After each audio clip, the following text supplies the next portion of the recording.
Good afternoon and happy Friday, everyone. As many of us are looking ahead to the weekend, Chief Meteorologist Hutch Johnson joins us straight away with a look at your forecast. Hutch? Stacy, thanks so much. Good afternoon, everyone. Well, the melting is continuing, and we have our first river level warning of the season. This is at the Snake River in Warren. This is north and east of the Grand Forks area. And along that river, there's a pretty sharp rise from the melt and the runoff in the area of Warren. And this is in effect until next week, as we're expecting it to bring itself up to minor flood stage, so a little bit more rise anticipated. This morning we started out with areas of dense fog. This look from the Dakota Magic Casino there near Hankinson, and this is what the visibility's dropped down to: 0 at times near Oaks and 0 up in northern portions of the valley near Thief River Falls as well. More fog in the forecast for tonight. We have warmed up nicely, near 40 for many, 45 for a few. Another item of caution with the rivers rising and the runoff taking place: gravel roads in the country can become washed out. This is a 16-inch rut. Thanks, Mia, for sharing your photo. Here's a couple things to keep in mind. Be aware of these possible washouts. Be extra careful at night on these county roads, and I would recommend avoiding them if you're unfamiliar with those roads in the nighttime hours as well. Your planner for tonight: falling temperatures. Once we get beyond sunset, we'll dip down fairly quickly below freezing once again. Patchy areas of dense fog are in your forecast. Stacy, I'll have hour-by-hour details here in just a few moments. All right. Thanks so much, Hutch. A crazy story out of Mandan this afternoon. Police have arrested a woman in connection with a kidnapping early this morning. The victim, a 28-year-old woman, made a call to police around 3 a.m. from a gas station bathroom after fleeing in a suspected stolen vehicle driven by 26-year-old Tyan Brave Bull.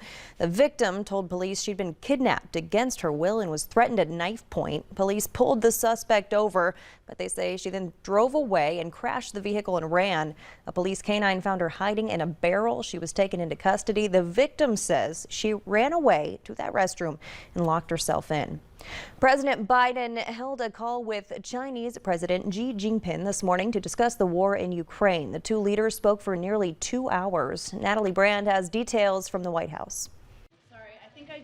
The White House says President Biden is using his call with Chinese President Xi Jinping to warn China not to support Russia's invasion of Ukraine. We have made clear our deep concerns about China's alignment with Russia and the potential implications and consequences of that. China has refused to condemn the war. Beijing says it recognizes Ukraine's sovereignty, but adds that Russia has legitimate security concerns.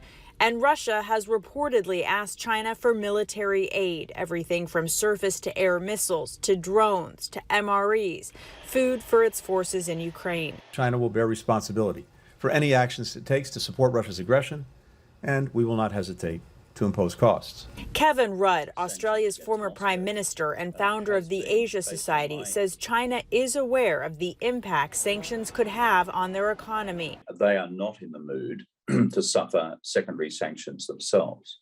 Congress has moved quickly on President Biden's request to revoke Russia's most favored nation trade status. The House passed the bill last night, 424 to 8. Congresswoman Victoria Spartz, who was born in Ukraine, spoke out in support. They cannot just go kill a bunch of people, destroy cities, kill women and children, and then go back and have business as usual. Russia continued its bombardment Friday, hitting the western Ukrainian city of Lviv, not far from the Polish border. And Russian TV showed President Vladimir Putin in a packed stadium Friday, rallying support for the invasion of Ukraine. Natalie Brand, CBS News, the White House. The Senate is expected to take up the Russian trade status bill next week. There's bipartisan support to approve it.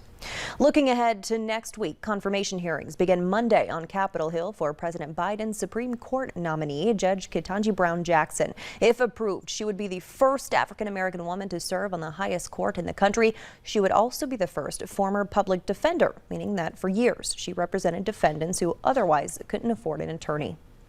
The Biden administration is tapping dozens of top executives for one of its advisory councils. It's part of a group intended to advise the Homeland Security Department. The heads of United and American Airlines, General Motors, Bank of America, and other firms are joining the council. Among the top concerns for the airlines are international travel restrictions, which have weighed down the industry over the past 2 years. NASA is taking the next steps towards sending Americans back to the moon and beyond. After years of development and tens of billions of dollars, the space agency's next generation mega moon rocket started making its way to the launch pad. Danya Backus has the latest from Los Angeles. Inch by inch, NASA's new Space Launch System, or SLS, spent the night on its first trip to Launch Pad 39B at Cape Canaveral. The 4-mile trip is the first step in the Artemis generation's journey. Our mission is to get back to the moon. Americans haven't walked on the moon in nearly 50 years. In a few weeks, NASA will conduct a round of tests to determine how soon the spacecraft can fly. Anytime you have a brand new rocket system, you want to test it out on the ground before you actually light it off. Once NASA gives the green light, the 17 million-pound rocket will launch the Artemis 1 mission with mannequins aboard the Orion space capsule on a trip beyond the moon and back. It could happen as soon as late May. This is really like the last big test drive to prove that the vehicle is ready to go and is ready for us to get the crew in there and start exploring. As soon as 2024, Americans will land on the moon again and make history for a different reason. NASA has been saying all along that the very first mission that carries astronauts all the way to the surface of the moon will include the first woman to walk on the moon and the first person of color. The massive Space Launch System is NASA's largest to date. The mega rocket with the Orion capsule attached stands 32 stories high, taller than the Statue of Liberty. It is the biggest rocket, the most powerful rocket assembled to date by anyone. It's also the most expensive rocket NASA has ever built at about $4.1 billion of flight. NASA is counting on the moon to eventually house an astronaut training colony and act as a pit stop on the way to Mars and beyond. Danya Backus, CBS News.